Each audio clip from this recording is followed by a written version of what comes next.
नमस्कार, मी Jaya Mehra Vidarbha news channel में आपला स्वागत करते. आज पोहोचलेलो आहोत महिंद्रा कॉलनी प्रभाग क्रमांक 5.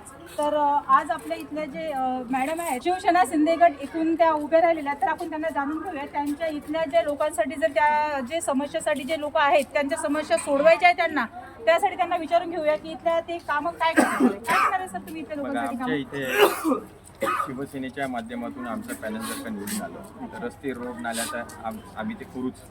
स्वच्छतेचा सर्वात मोठा प्रॉब्लेम इथं आहे, ते पण आम्ही सॉल्व्ह करू.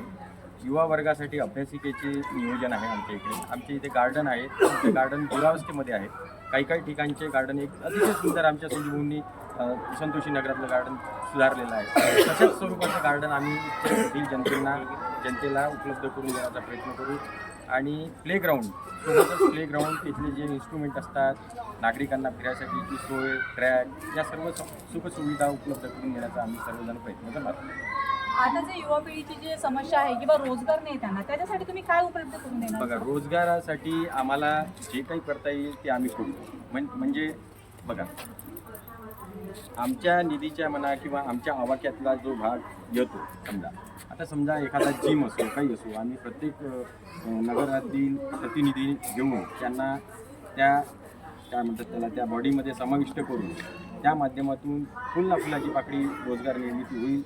आणि विशेष म्हणजे महिला वर्ग आमच्या वानेरीताई आहेत, त्यांनी बचत गटाच्या माध्यमातून भरपूरशे महिलांना इथे कामी लावलेलं आहे.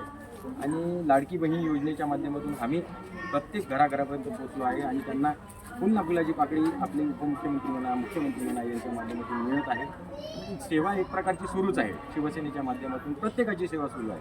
रोजगाराचा प्रश्न फक्त केवळ निवड आमच्यापुरता मर्यादित नाही आहे, तो वरच्या लेवलचा मुद्दा आहे. आणि त्याच्यासाठी पण रोजगार आले पाहिजे हे आमचंही मत आहे. आणि आमचे वरचे नेते त्यासाठी इंडस्ट्रियल डेव्हलपमेंट करतील आणि त्या माध्यमातून आम्ही आमच्या इथले जे सुशिक्षित बेरोजगार मुलं आहेत तिथे पाठवायचा प्रयत्न करूच ना.